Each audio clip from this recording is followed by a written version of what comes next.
I had what many people would call a warped childhood. Many children are raised on nursery rhymes, fairy tales, and Dr. Seuss. And while my childhood did have these memories, my mother included another genre in mine and my sister's upbringing: horror. I cannot count the number of times when my sister and I were reading some of Stephen King's short stories for bedtime, rather than a more common children's story. Popsy was always my favorite. I grew up watching the classic horror movies and being told ghost stories. Many people, when I tell this to them, ask me if I had a lot of nightmares as a child as a result, but the truth is quite the opposite. I was not afraid of boogeymen or ghosts. To me, ghosts and goblins were simply fictional creatures that are only in books, movies, and in stories told around a campfire. The horror genre was simply a part of my life. I loved the feeling of being scared, so naturally, Halloween was one of my favorite times of year. I remember one Halloween many years ago. I was young, but not so young that I don't have first-hand memories of the events soon to follow. There was a Halloween attraction that was running just down the street from our house. It had been going on every Halloween for a few years, but my parents had never let my sister and me go before. And then, one year we were finally given permission to go to this haunted attraction. The attraction was built into an old and abandoned manor house, just the sort of place where you would expect a Halloween attraction to be built. I remember being very excited as I waited to get into the house, because lots of people that were coming out were raving about how scary it was, and I was highly anticipating having my own time inside. Like most Halloween attractions, they let the people inside the house in small groups. Because my sister and I were only children, the attendants at the door made sure that we were put in the same group as our parents. Finally, we stepped inside. Inside, it could have been any haunted house in America in the 90s, full of fake fog and grease-painted actors. I wasn't overly scared because my mother always reminded me that the actors are not allowed to touch you. But I jumped and screamed along with everyone else when a monster jumped out of the hidden nooks and crannies of the old manor house. Eventually, we made our way down into the basement, which had been changed into the stereotypical Mad Doctor setting, common in a lot of haunted houses. Needless to say, there was a lot of fake blood everywhere.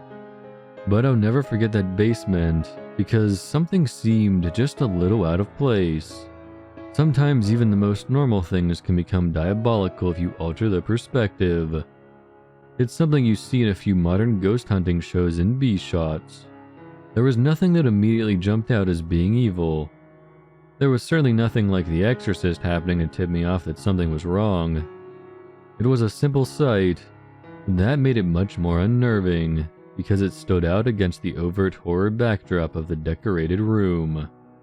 In the midst of the bloody carnage of the Mad Doctor's operating room, I remember that an old woman was sitting in the far corner of the room.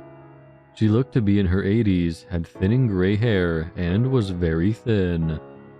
I would be lying to myself if I said that she didn't scare me more than the rest of the attraction combined. At the time, I didn't have much understanding of the effects that different physical ailments can have on a person.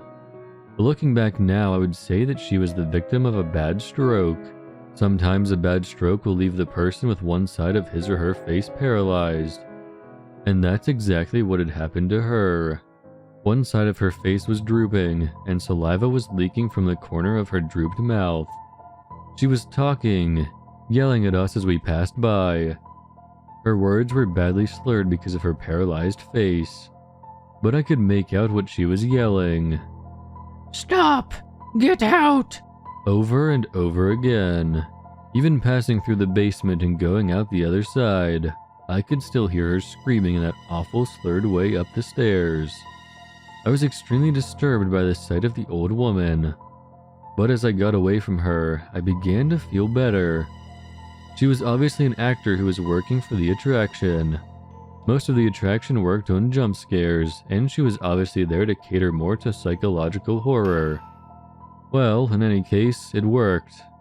It certainly worked on me. We emerged out into the night once again and got that instant sense of relief that makes horror so addicting. The "we have survived" moment. My sister instantly began to talk about which part was her favorite. An actor who jumped out at her in a werewolf costume had been her favorite. When it came my turn to share, I could think of nothing besides the old woman I'd seen, and I told my family about how the old woman in the basement had scared me the most. "What woman in the basement, Ashley?" my mother asked.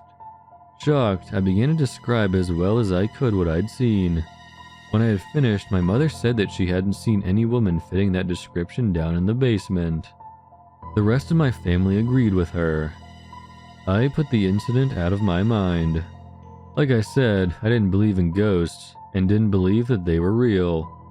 I tried to rationalize why they had missed the old woman in her screams.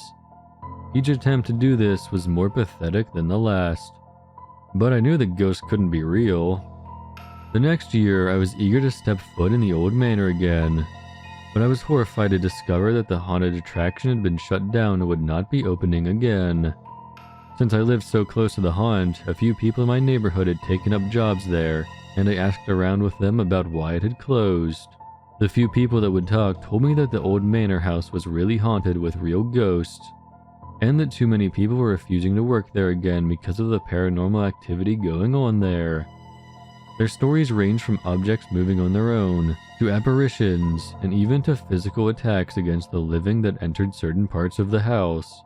I laughed it off. People were just letting the atmosphere of the Halloween haunt mess with them. It was probably just a couple of pranksters messing with the workers. But no matter how much I tried to explain to the workers about how it could be a couple of jokers messing around, they kept insisting that it was impossible for it to have been any human activity. But even as I tried to convince them, I couldn't help but remember the old woman that I had seen in the basement that no one else had seen. I was kind of nervous about the whole thing, and I wanted more information about the house. These days, you can look up anything on the internet and have an answer in seconds. But the 90s was not like that. Few people had internet at that time, and my family was one that did not have internet access. So I went to the next best thing, my mother. I asked her about the old manor house. At first she was reluctant to tell me, which unnerved me more than anything because she had never shied away from telling us things of that nature before. Finally, she told me what she knew. The manor started out as a private residence built in 1922, but the original owner lost the house in foreclosure. After that, it became a sanitarium, which is something like a small hospital. Just by virtue of being a hospital in an area where it was the only hospital around at the time, a lot of people passed away within the walls. In fact, there were some reports that say there was at least one death a day within those walls during this time. But that was not even the part that my mother was reluctant to tell me.